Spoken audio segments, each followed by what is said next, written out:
நான் பிரதர் ரூபன், ஒரு professional tennis player, tennis coach. Last 15 இயர்ஸாக கர்த்தருடைய அழைப்பை பெற்று இந்திய தேசம் முழுவதும், உனக்கு கூடுதலாக சொன்னால் 14 தேசங்கள், Israel, America, Asian countries, African countries என்று ஒரு ப்ரேயர் மிஷனரியாக கர்த்தருடைய வார்த்தையை எடுத்து போயிருக்கிறேன். இந்த நிகழ்ச்சியில் எனக்கு கர்த்தர் என்ன அனுபவமான வார்த்தைகளை என்னுடைய ப்ரேயர் மிஷனில் கொடுத்தாரோ அதை உங்களோட நான் பகிர்ந்து கொள்ள விரும்புகிறேன். வெல்கம்.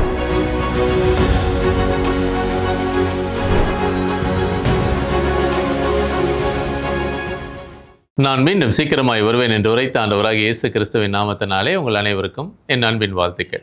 தயவின் நேரம் மூலமாக உங்களை சந்திப்பதில் மிகுந்த மகிழ்ச்சி. கர்த்தர் நல்லவர், அவர் கிருபை என்றும் உள்ளது.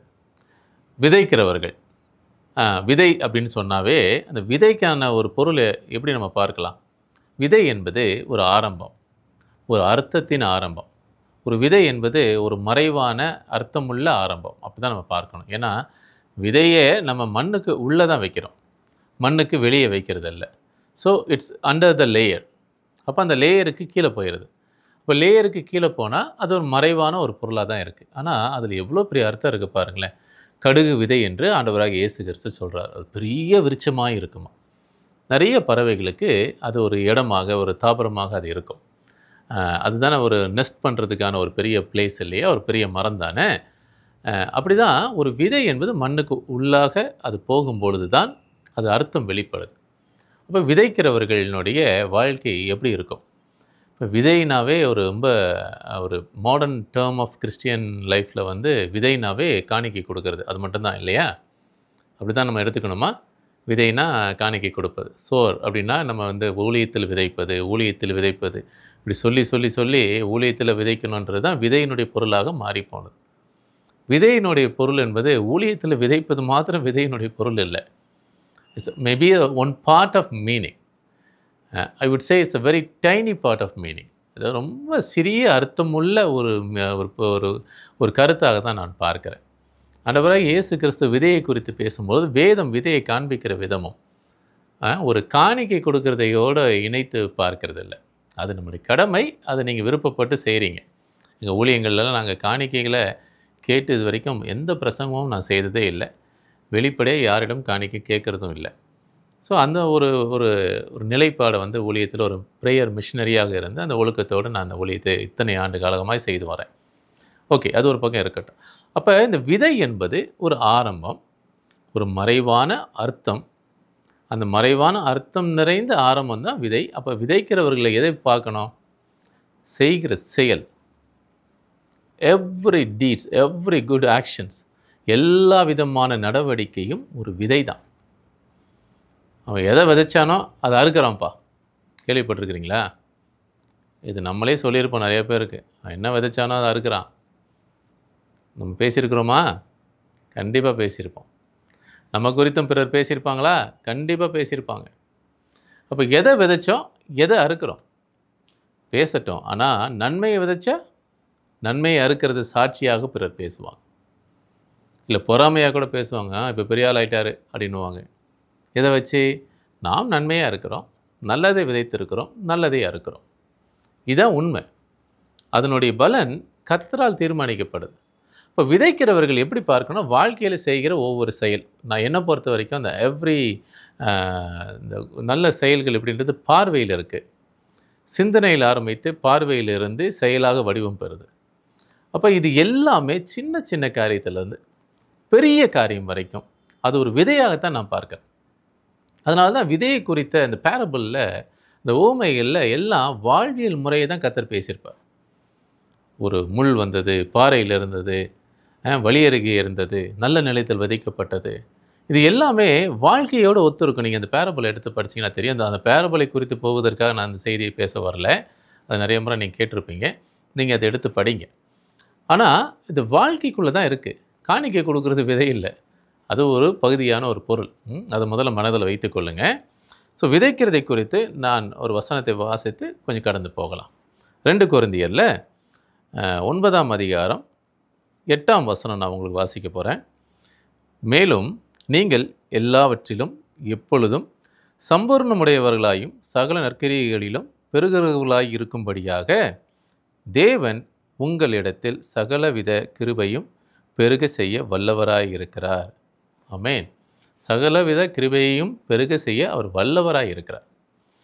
அதுதான் வார்த்தை சொல்லுது. நல்ல எல்லா நற்கிரியைகளில் நல்ல பெருகி இருக்கும்படியாக தேவன் உங்களிடத்தில் அவர் வந்து கிரியை செய்ய போகிறார். இந்த வார்த்தைக்கும் விதைக்கும் என்ன சம்மந்தம் பிரதர் அப்படின்னு கேட்டிங்கன்னா, அதுக்கு முற்பகுதியில் தான் அதனுடைய பொருள் ஆரம்பிக்குது. தேவன் எல்லாவற்றையும் உங்களுக்கு கொடுக்க போகிறார். எல்லா கிருபையும் கொடுக்க போகிறார். பெருக செய்ய போகிறார். எல்லா ஆசீர்வாதமும் உங்களுக்கு கொடுக்க போகிறார் அப்படின்னு தான் இந்த வார்த்தையை நான் தொடங்குறேன்.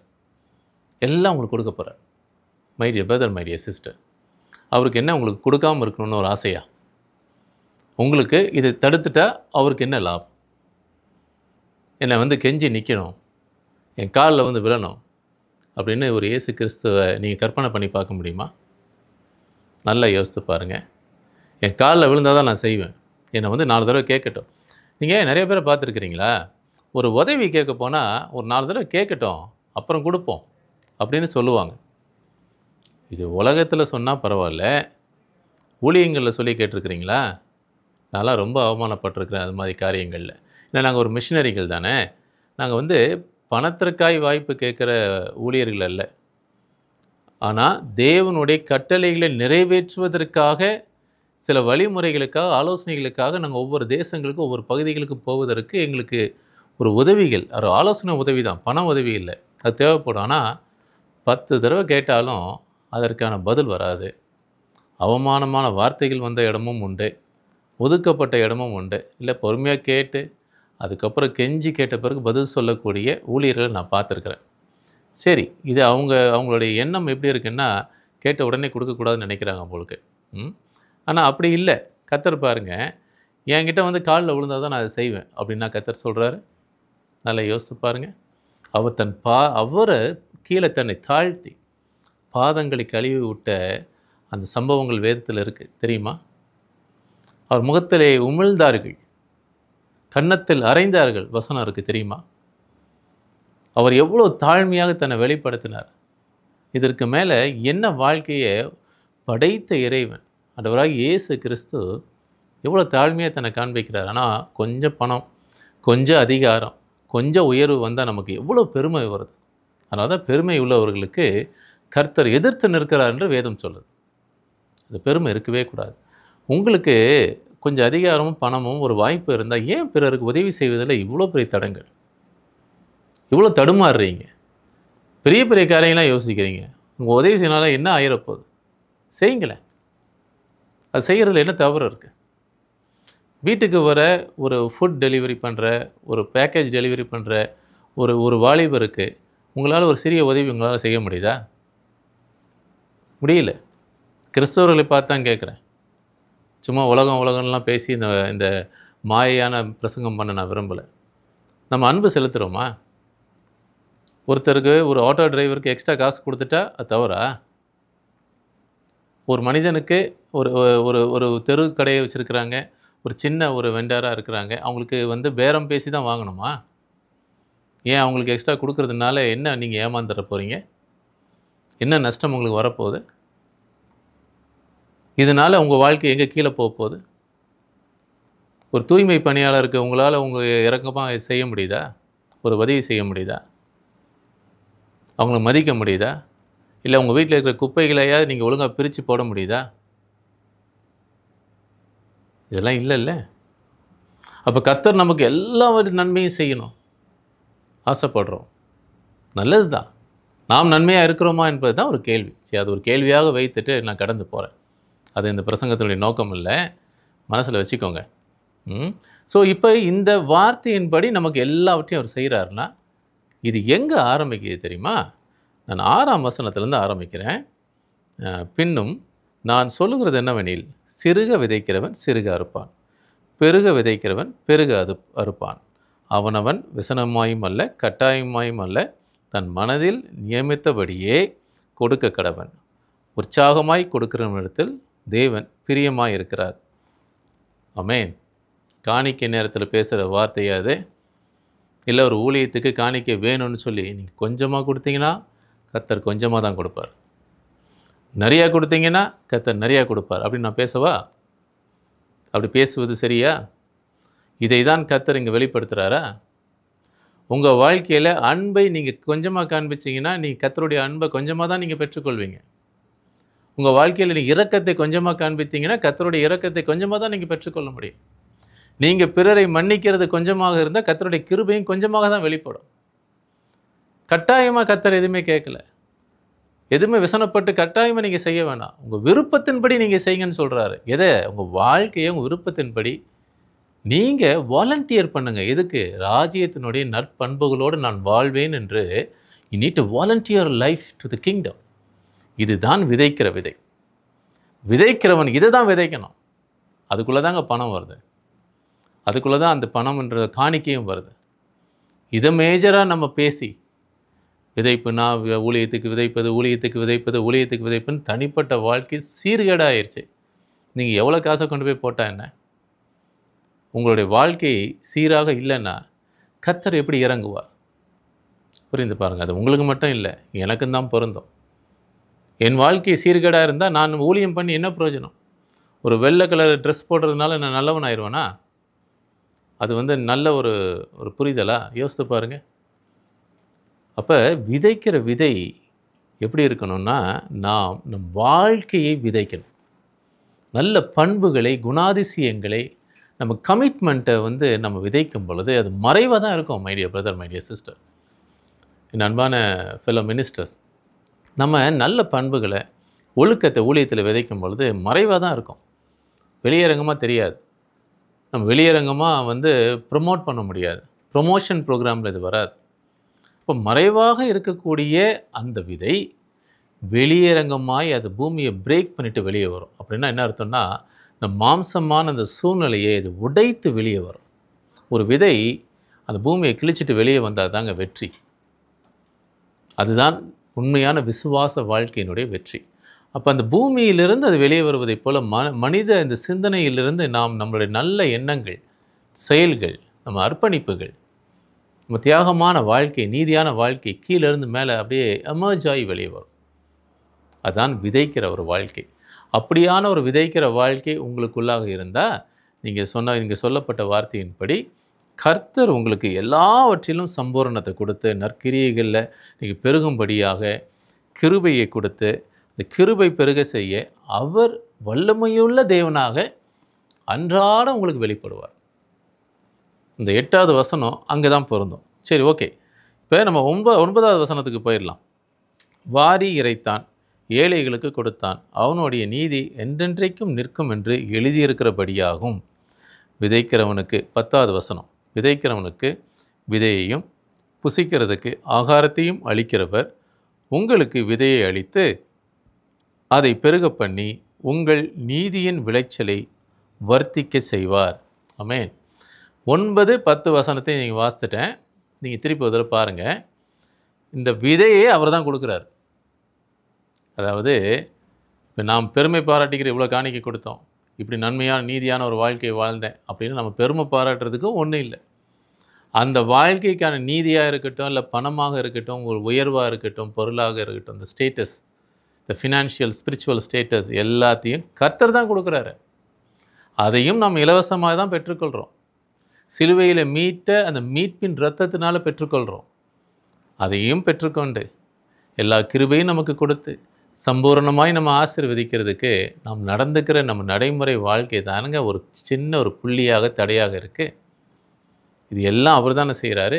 ஆரம்பமும் அவர் தான், முடிவும் அவர் தான். ஆல்ஃபா அண்ட் ஒமேகா, ஆதியும் அந்தவுமாக இருக்கிறார். அவர் தானே எல்லாமே செய்கிறாரு. அவர் நம்மகிட்டேருந்து எதிர்பார்க்கறது என்னென்னா, ஒரு வாலண்டியர் பண்ணுறது, தன் ஆர்வமாய் முன் வந்து கர்த்தருக்காய் வாழுகிற வாழ்க்கை. நான் என்னையே விதைக்கிறேன்ப்பா, என்னை நான் விதைக்கிறேன், அந்த கோதுமை மணியைப் போல் நான் விதைக்கப்படுறேன். என் வாழ்க்கையை நான் விதைக்கிறேன், குடும்பத்தை விதைக்கிறேன், ஊழியத்தை விதைக்கிறேன். அதன் மூலமாய் பலன் வரும். அதுதான் உண்மையான அந்த விதைக்கிறவன் உடைய ஆவிக்குரிய அர்த்தம்.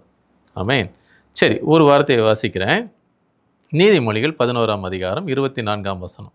வாரி அரைத்தும் விருத்தி அடைவாரும் உண்டு, அதிகமாய் பிசினித்தனம் பண்ணியும் வறுமை அடைவாரும் உண்டு. ஆமென். நிறையா வாரி அரைத்து, ஐயோ எல்லா காசையும் கொடுக்குறான், இவனுக்கு என்ன ஓட்டக்கை, உனக்கு அறிவே இல்லையா அப்படின்னு சொன்னாலும், இல்லை எல்லாவற்றையும் எல்லா அன்பையும் எல்லாத்தையும் செலுத்துகிறாங்க, வெகுளியாக இருக்கிறாங்கப்பா, இவங்களுக்கு ஒரு கிளவர்னஸ்ஸே இல்லை, இந்த ஃபேமிலிக்கு இல்லை, இந்த நபருக்கு இல்லை. இப்படிலாம் வெள்ளந்தியாக இருந்தாங்கன்னா, எல்லாருக்கும் எல்லாமே செய்துட்டு இருந்தாங்க, எல்லாம் அன்பு செலுத்திட்டு இருந்தாங்க, எல்லாரும் நேசிக்கிறாங்கன்னா, ஏமாற்றப்பட்டுற மாட்டாங்களா? அப்படி நீங்கள் நினச்சிங்கன்னா, கர்த்தர் சொல்கிறாரு, அப்படி செய்தாலும் அவங்க பெருகிக்கிட்டே இருப்பாங்களாம். ஒருத்தர் நினைப்பாரு, நான் யாருக்கும் எதுவுமே அதிகமாக பேசிக்க மாட்டேன், ரொம்ப கண்டென்ட் லைஃப்பை லீட் பண்ண போகிறேன், எதுவாக இருந்தாலும் அளவாக தான் நான் ஊழியத்தில் செய்வேன், ஊழியக்காரங்களுக்கு செய்வேன், இல்லை ஊழியமும் செய்வேன் ஊழியக்காரராக இருந்து. விசுவாச வாழ்க்கையில் நான் ரொம்ப கண்டென்ட்டாக இருப்பேன், பணம் கொடுக்குறதா இருந்தாலும் அப்படி தான் செய்வேன், இப்படி தான் செய்வேன். கணக்கு பண்ணி தன் காசையோ தன்னுடைய வாழ்க்கையோ குடும்பத்தையோ சேர்த்து வைக்க நினச்சி வறுமையில் போகிறவங்களும் உண்டாம். அப்போ இது எதை குறிக்குது? The understanding about our own life is totally wrong. நம் வாழ்க்கை குறித்த புரிதல் முற்றிலும் தவறு. இதுதான் இந்த வசனம் சொல்லுது. இதுதான் இவ்வளோ நேரம் சொல்லிட்டு வரேன். விதைக்கிறதை குறித்து நம்ம எல்லாம் சம்பூர்ணமாக பெறணும்னா, எல்லாவற்றிலும் ஒரு திருப்தியான ஒரு வாழ்க்கை வாழணும்னா, நான் படித்தோம் இல்லையா, அந்த விதைக்கிறது நம்ம ரொம்ப வாலண்டியர் பண்ணி விதைக்கணும், வாழ்க்கையை விதைக்கணும். அதையும் அவர் தான் கொடுக்குறார் என்று சொன்னதுக்கு இதுதான் காரணம். அவர் கொடுக்கறதுனால அவருக்கு தெரியும் எப்போ இறங்குது, எப்போ ஏறுது. Balance sheet is with the God, not with you, my dear brother, my dear sister, or my dear fellow ministers. இந்த பேலன்ஸ் ஷீட் நம்மக்கிட்ட இல்லை. அவருக்கு தெரியும் எது தவறு, எது சரி, எங்கே ஏறுது, எங்கே இறங்குது, எல்லாம் அவருக்கு தெரியும்.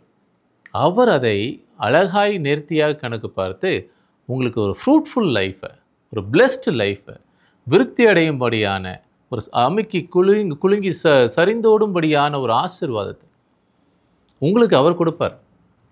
நீங்கள் ஒன்றும் எதிர்பார்க்க வேணாம். நீங்கள் செய்கிற இந்த நற்கிரியினால் நீங்கள் எப்போவுமே நஷ்டம் அடைய மாட்டீங்க. நீங்கள் செய்கிற இந்த அன்பினுடைய கிரியையினால் எப்போவுமே நீங்கள் கீழே போக மாட்டீங்க. கர்த்தர் உங்களை பெருக செய்வார். இல்லை நீங்கள் சேர்த்து வைக்கணும், ஒரு சுயநலமாக, ஒரு செல்ஃப் சென்டர் லைஃபு, செல்ஃபிஷ் லைஃபை, சுயநலமாக நான் வாழணும் அப்படின்னு ஆசைப்பட்டீங்கன்னா, உங்கள் வாழ்க்கை ரொம்ப கீழே தான் போகும். ஒரு நஷ்டமான ஒரு வாழ்க்கையாக இருக்கும்.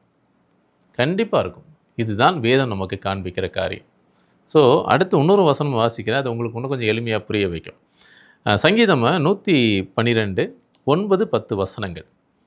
வாரி இறைத்தான், ஏழைகளுக்கு கொடுத்தான், அவனுடைய நீதி என்றென்றைக்கும் நிற்கும், அவன் கொம்பு மகிமையாய் உயர்த்தப்படும். துன்மார்க்கன் அதை கண்டு மனம் வாடி தன் பற்களை கடித்து கரைந்து போவான், துன்மார்க்கருடைய ஆசை அழியும். ஆமேன். 2 ஃபேஸ் ஆஃப் லைஃப். ஒன்று தேவ பிள்ளைகள், தேவ நாமத்திற்கு பயந்து இருக்கிற பிள்ளைகளினுடைய வாழ்க்கை. 9வது வசனம். 10வது வசனம் பாருங்கள். இதெல்லாம் தப்பு, நான் உங்களுக்கு சொன்னேன் இல்லைங்களா, இதெல்லாம் it's not a worthy way of life, இப்படிலாம் இருந்தால் ஒரு ஃபூலிஷ் லைஃப், இதெல்லாம் வேஸ்ட் அப்படின்னு சொல்கிறவங்களுடைய வாழ்க்கை எங்கே போகுதுன்னு 10ஆம் வசனம் சொல்லுது. இப்போ வாரி இறைத்து கொடுத்தவங்களுக்கு அந்த நீதி என்றென்றைக்கும் இருக்குமா. இந்த பூமியில் நீங்கள் எதை விட்டு போக முடியும்? உங்களுடைய வாழ்க்கையில் நீங்கள் மரித்து போனாலும், இல்லை மேலே கர்த்தருடைய சமூகத்திற்கு போய் நின்றாலும், எது உங்களோட வரப்போகுதுன்னா, உங்களுடைய நன்மையான ஈவுகள் தான் வரும். நீங்கள் என்ன செய்கிறீங்களோ அந்த குட் டீட்ஸ், அந்த நன்மைகளை தான் கர்த்தர் அங்கே கணக்கு பார்ப்பார். அது என்றென்றைக்கும் இருக்குமா. அப்படி கொம்பு மகிமையாய் உயர்த்தப்படும். அதாவது அது ஒரு ஹானர், மகிமையாக க்ளோரியஸான ஒரு ஹானர். எது? நீங்கள் வாரி கொடுத்தீங்க, நன்மையை வாரி கொடுத்தீங்க. திருப்பியும் பணத்துக்குள்ள மாற்றம் போகாதீங்க. ஏழைகளுக்கு கொடுக்கறது தான். ஏழைகளுக்கு கொடுக்குற பணமும் ஒன்று, ஏழைகளுக்கு கொடுக்குற நல்ல ஆலோசனையும் ஒன்று, ஏழைகள் படும் பாடை உணர்ந்து ஜெபிக்கிற விண்ணப்பமும் ஒன்று.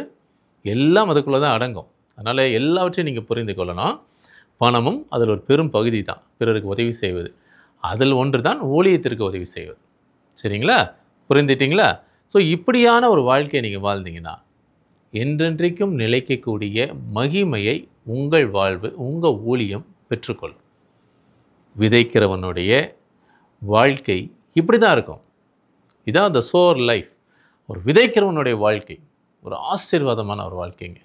ஆமாங்க, நிச்சயமாக my dear brother, my dear sister, ஒரு விதைக்கிற வாழ்க்கை ஒரு ஆசீர்வாதமான வாழ்க்கை. ஒரு தன் ஆர்வமாய் தன்னையே ஒப்பு கொடுத்து விதைக்கிற வாழ்க்கை மிகப்பெரிய ஆசீர்வாதமான வாழ்க்கை. அதற்கு இணையாக இந்த உலகத்தில் எதையுமே நீங்கள் ரேட் பண்ண முடியாது. இன்னொரு வசனமும் வாசிக்கிறேன். நீதிமொழிகள் 13ஆம் அதிகாரம் 7ஆம் வசனம். ஒன்றும் இல்லாதிருக்க தன்னை செல்வனாக பாராட்டுகிறவனும் உண்டு, மிகுந்த செல்வம் இருக்க தன்னை தரித்திரனாக பாராட்டுகிறவனும் உண்டு. ரொம்ப இன்ட்ரெஸ்டிங்கான ஒரு ஸ்கிரிப்சர் இல்லை? நல்லா பாருங்களேன். ஒன்றுமே இல்லை, ஆனால் நான் நல்லா இருக்கேன், அதை பணக்காரன் அப்படின்னு ஒருத்தர் சொல்கிறாராம். எல்லா பணமும், எல்லா ஆசீர்வாதமும், அதிகாரமும் வச்சிருக்காரு. இல்ல நான் ரொம்ப தரித்திரங்க, ஒண்ணுமே இல்லங்க அப்படின்னு சொல்லலாம். நீங்க எதார்த்தமான வாழ்க்கையில பார்த்துருக்கிறீங்களா? எல்லாமே இருக்கும். ஆனா, ஏதோ இருக்கிறேங்க, ஏதோ இருக்கிறேன் பிரதர், ஏதோ இருக்கிறேன் சிஸ்டர், ஏதோ வாழ்றேங்க அப்படின்னு ரொம்ப அவங்கள வந்து கீழ காண்பிக்கிறதை போல காண்பிச்சுக்கிட்டே இருப்பாங்க. இப்ப நீங்க உங்க வாழ்க்கைய கீழ காண்பிக்கிறீங்களா? இல்ல உங்க ஊழியத்த கீழ காண்பிக்கிறீங்களா? இல்ல தேவ கிருபை உங்களுக்கு குடுக்கல என்பதை நீங்க ரிஃப்ளெக்ட் பண்றீங்களா? நீங்க பணக்காரர்ல இருந்து யாரும் மேன்மை பாராட்ட இங்க வசனம் சொல்லல. ஆனா, நல்ல விசுவாசம் இருக்கிறவர்கள பார்த்துருக்கிறீங்களா? கர்த்தர் எனக்கு இருக்கிறாருங்க. நான் நல்லா இருக்கிறேன். சந்தோஷமா இருக்கிறேன். நல்லா இருக்கிறேன் பிரதர். சந்தோஷமா இருக்கிறேன். கர்த்தர் கிருபை பிரதர். நல்லா இருக்கிறோம். ஆனா, அவங்களுக்கு அடுத்த நாளுக்கான ஒரு பெரிய கேள்வி இருக்கும். வாழ்க்கைக்கான மிகப்பெரிய கேள்வி இருக்கும். எங்கள போல மிஷனரிகள் வாழ்க்கையெல்லாம் பார்த்தீங்கன்னா, அ பெரிய கேள்வின்னு சொல்ல முடியாது. அந்த பெரியதுக்கு மேலாக ஏதாவது வார்த்தைகள் இருந்தா நீங்க தமிழ்ல போட்டுக்கோங்க. எனக்கு தெரியல. அவ்வளோ பெரிய கேள்விலாம் இருக்கு எனக்கு. இப்ப நான் பேசிட்டு இருக்கிறேனே, இப்பொழுதே எனக்கு அந்த அந்த மாதிரியான சூழ்நிலை தான். ஆனா, நீங்க என்ன கேட்டு பாருங்க. இந்த வேதத்த கையில வச்சு நான் சொல்றேன். ரொம்ப சந்தோஷமா, ரொம்ப நிறைவா, ரொம்ப ஆசீர்வாதமா, மகிழ்ச்சியா நானும் என் குடும்பமாக நாங்க ஊழியம் செய்கிறோம், வாழுகிறோம், பிழைக்கிறோம். இதான் உண்மை. இது கர்த்தர் பார்க்கிறார். எங்களுக்கு எந்த குறையும் இல்ல. ஏன்னா, அவர் எங்களுக்காக யாவையும் நன்மையாய் செய்து முடிக்கிறார் என்ற விசுவாசமும், அவர் வழிநடத்தலையும் ஒவ்வொரு நாளையும் நாங்க பார்க்கிறோம்ல. இப்போ இந்த நேரம் வரைக்கும் உங்களோட நான் பேசுற இந்த இடம் வரைக்கும் கர்த்தர் என்னை வழிநடத்தியிருக்கிறார்ல. அதை நான் ருசித்து பார்க்கிறேன்ல. அற்புதமாய் நடத்தியிருக்கிறார் இல்லையா? அந்த அனுபவம் எனக்கு ரொம்ப விசுவாச பெருக்கத்தை உண்டு பண்ணுது. எவ்வளோ காலம் நடத்தியிருக்கிறாரு. எவ்வளோ பெரிய வனாந்தரமான வாழ்க்கையில. கர்த்தர் எனக்கு எவ்வளோ அதிசயமா போஷித்து வழி நடத்தியிருக்கிறார். மேகஸ்தம்பமாய், அக்கினி ஸ்தம்பமாய் இருந்திருக்கிறார். மன்னாவை கொடுத்திருக்கிறார். பாறைகள்லேருந்து தண்ணீரை கொடுத்திருக்கிறார். எவ்வளோ பெரிய செங்கடலை 2ஆய் பிளந்திருக்கிறார். யோர்தானை 2ஆ குவித்திருக்கிறார். எரிகோ மதிலை கீழே தாழ்த்தி இருக்கிறார். பாலும் தேனும் ஓனும் தேசத்தை வந்து எனக்கு பங்கிட்டு கொடுத்திருக்கிறார் என்ற விசுவாசம் எனக்கு இருக்குல்ல. இப்போ மீதியானதை செய்வார். நிச்சயமாய் செய்வார் என்ற நம்பிக்கை இருக்குது. அதனால் எனக்கு இல்லை என்பதை நான் பெருசாக பார்க்கல. நான் மேன்மையாக பார்க்கிறேன். I feel more rich in my spirit. ஆவியில் நான் பெரிய பணக்காரன் அப்படின்னு நான் உணர்றேன். அது மாம்சத்திலும் கிரியை செய்து கொண்டே இருக்கிறது. பேசிக்கிட்டே இருக்கிறேன். நாளைக்கும் நடக்கும். என் வாழ்நாளில் கடைசி மூச்சு வரைக்கும் நடக்கும் என்ற விசுவாசம் எங்களிடம் நிறைவாக இருக்குது. ஆனால் எல்லாம் இருந்து கூட நமக்கு சில நேரங்களில் நம்ம வந்து அவிசுவாசமாக, அதாவது இல்லைன்றதை நம்ம வெளிப்படுத்துகிற முறை இருக்கு இல்லையா, அது தவறு. இருக்குது என்பதை பெருமையாக சொல்கிறதும் தவறு. இல்லை என்பதை மறைத்து கர்த்தர் எனக்கு செய்யலை அப்படின்ற சொல்கிறது மாதிரி நாம் நடந்து கொள்ளும் பொழுது அவருடைய நாமம் மகிமைக்கு ஏதுவாக வழிநடத்தப்படாது. கர்த்தர் கொடுத்திருக்கிறார். கர்த்தர் ஆசீர்வதித்திருக்கிறார். என் குடும்பத்தை, என் தொழிலை, என் வாழ்க்கையை, என்னுடைய எஜுகேஷன், என்னுடைய பேக்ரவுண்டை, என்னுடைய ஃபேமிலியை, என் மினிஸ்ட்ரியை கர்த்தர் ஆசீர்வதித்திருக்கார். சொல்லுங்கள். அதுதான் முதல் சாட்சி. அதை நாம் சொல்லணும். இப்போ விதைக்கிறவர்களுடைய வாழ்க்கையில் இதை விதைக்காமல் எதை விதைக்க போகிறோம்? நாம் இந்த எண்ணங்களை கர்த்தர் எனக்காக எல்லாவற்றையும் செய்து எனக்கு பெரிய ஆசீர்வாதத்தை கொடுத்திருக்கிறார் என்ற விதையை நீங்கள் விதைக்கும் பொழுது அது சாட்சி என்ற மரமாக வெளியே வந்து கனி கொடுக்கும். அந்த கனியை பிறர் எடுக்கும் பொழுது கர்த்தருடைய ஆசீர்வாதத்தை அவர்களும் ருசித்து பார்ப்பார்கள். இந்த விதையும் இந்த விதைக்கிற வாழ்க்கையும் ரொம்ப முக்கியம். அதனால தான் நான் இந்த 2 வேற்றுமைகளை உங்களுக்கு வந்து விலக்கி காண்பித்தேன். அடுத்து இன்னொரு வசனமும் வாசிக்கிறேன், கேளுங்க. நீதிமொழிகள் 19ஆம் அதிகாரம் 17ஆம் வசனம். ஏழைக்கு இறங்குகிறவன் கர்த்தருக்கு கடன் கொடுக்கிறான். அவன் கொடுத்ததை அவர் திரும்ப கொடுப்பார். ஆமென். கர்த்தருக்கே கடன் கொடுக்கலாமா? எப்படிங்க அது? புரியலையே. கர்த்தருக்கு கடன் கொடுக்குற அளவுக்கு ஒரு வாழ்க்கை முறை இந்த பூமியில் இருக்கா? அவர் என்ன, அவர் ஏழ்மையாக இருக்கிறாரா என்ன? அவருக்கு தேவை இருக்குதா என்ன? நல்லா புரிந்து கொள்ளுங்க. படைத்த இறைவனுக்கு, அதாவது இந்த சிறியவர்களில் நீங்கள் எதை செய்தீர்களோ அது எனக்கே செய்தீர்கள் என்று ஆண்டவராக இயேசு கிறிஸ்து சொல்கிறாரு. எதற்காக சொன்னார்? இந்த பூமியில் நமக்கு ஒரு பெரிய the greatest opportunity for our life to express our righteousness. நம்ம நீதியை வெளியரங்கமாக காண்பிக்கிறதுக்கு ஒரு மிகப்பெரிய ஆப்பர்ச்சுனிட்டி என்ன தெரியுமா? மைக்கை பிடிச்சி ப்ரேயர் பண்ணுறது, பெரிய ஸ்டேஜ், பெரிய சர்ச் மினிஸ்ட்ரி, இல்லை நான் பெரிய ஊழியர்களோடு உடன் இருக்கிறேன், இல்லை நான் பெரிய குடும்பம், ஆவிக்குரிய குடும்பம், நாங்கள் இத்தனை வருஷமாக நாங்கள் சர்ச்சஸ்லாம் போகிறோம், நாங்கள் ஒரு பயங்கரமான ஒரு ஸ்பிரிச்சுவல் கிறிஸ்டியன் ஃபேமிலி, இல்லை இந்த பேக்ரவுண்டெல்லாம் சொல்கிறதுனால that is not a great opportunity. யார் உங்களோட இருக்கிறா? யார் உங்களுக்காக ஜெபிக்கிறா? This is not a great opportunity. My dear brother, my dear sister, என்னோடு இணைந்து இந்த ராஜ்யத்துக்கு பணி செய்கிற ஃபெலோ மினிஸ்டருக்கும் நான் ரிக்வஸ்ட்டாக சொல்கிறது என்னென்னா, தேவை உள்ளவர்களை இந்த பூமியில் கர்த்தர் வைத்திருக்கிறார். அது ஒரு நோக்கத்தோடு வைத்திருக்கிறார். விதைக்கிறவர்கள் ஊழியத்திற்கு விதைக்கிறேன் என்று சொல்லி மாத்திரம் இல்லாமல் தேவையை எதிர்பார்த்து காத்திருக்கிற அப்படியான ஏழ்மை நிலையில் இருக்கிற மக்களுக்கு உங்கள் அன்பை பண ரீதியாக, பொருள் ரீதியாக, உங்கள் வார்த்தையின் மூலமாக நீங்கள் அதை செலுத்தணும், செயல்படுத்தணும். அதுதானுங்க ஒரு பெரிய greatest opportunity to express, to show your righteousness to the people. உலகத்திற்கு நீங்கள் உங்களோட நீதியை காண்பிக்கிறதுக்கு, வெளிப்படுத்துவதற்கு ஒரு பெரிய வாய்ப்பு. அவர்களை நீங்கள் எப்போ போய் சந்திக்கிறீங்களோ, எப்போ உதவி செய்கிறீங்களோ, நல்லா சொன்னேன் இல்லைங்களா, இந்த வாலிபர்கள்லாம் நிறைய பேர் வேலை செய்கிறாங்க. நிறைய அன்றாட வாழ்க்கையில் பார்க்குறோம். நிறைய பேரை பார்த்து சந்தித்து நம்ம வெளியே வரோம். அப்படி இருக்கும் போது இவர்களுக்கெல்லாம் எப்போ நாம் உதவிகளை செய்கிறோமோ, நேரடியாக செய்கிறோமோ, நல்லா புரிந்து கொள்ளுங்கள், நேரடியாக செய்து பழகுங்க. ஒருத்தர் கொடுத்து இன்னொருத்தர் கொடுக்குறதுன்றது நல்ல விஷயம். அது முடியாத சூழ்நிலையில் அது செய்யலாம். நேரடியாக செய்யுங்க. இல்லை நீங்கள் செய்கிறதை நேரடியாக பார்க்கக்கூடிய அது அனுபவமாது, at least to see what is happening. நீங்கள் கொடுக்குறது என்ன என்பதை நேரடியாக நான் செய்ததற்கான பலனை என் கண்கள் காண்கிறது அப்படின்ற அந்த உணர்வு, அந்த பர்சனல் அந்த ஃபீல் உங்களோட கனெக்ட் ஆகணும். ஒரு ஃபோட்டோவை கூட நீங்கள் பார்க்கலாம். இல்லை நீங்கள் நேரடியாக அந்த டெஸ்டிமோனியை கேட்கலாம். அந்த உணர்வு, அந்த வார்த்தை, அது உங்கள் இருதயத்தை தொடணும். இங்கு தான் நீங்கள் கர்த்தரோடு இணையிறீங்க. நீங்கள் கடன் கொடுப்பதாக சொல்கிறாருன்னா அவர் எவ்வளோ தாழ்மையாக தன்னை வெளிப்படுத்துகிறார் பாருங்கள். அம்மா, மகனே, மகளே, நீ அவங்களுக்கு செய்தேன்னா எனக்கே கடன் கொடுக்குறப்பா. ஆனால் நான் உனக்கு அதை என்ன சொல்கிறாரு, திரும்ப கொடுப்பாரோ. இப்படி செய்கிறோம், இப்படி வாங்குகிறோம், ஊழியத்துக்கு விதைக்கிறோம், வாங்குகிறோம் அப்படின்ற கான்செப்டும் அப்படி இல்லை. தேவைக்கு கொடுக்குறோம், கர்த்தர் அதுக்கு பலன் கொடுக்குறார். அது ஊழியமாக இருக்கலாம், ஒரு மிஷினரியாக இருக்கலாம், ஏழ்மை நிலையில் இருக்கிற யாராக வேண்டுமா இருக்கலாம், எந்த மனிதனாக கூட இருக்கலாம், எந்த சூழ்நிலையாக இருக்கலாம். நீங்கள் செய்கிற உதவி இறைவனுக்கு கடன் கொடுக்குறீங்களா?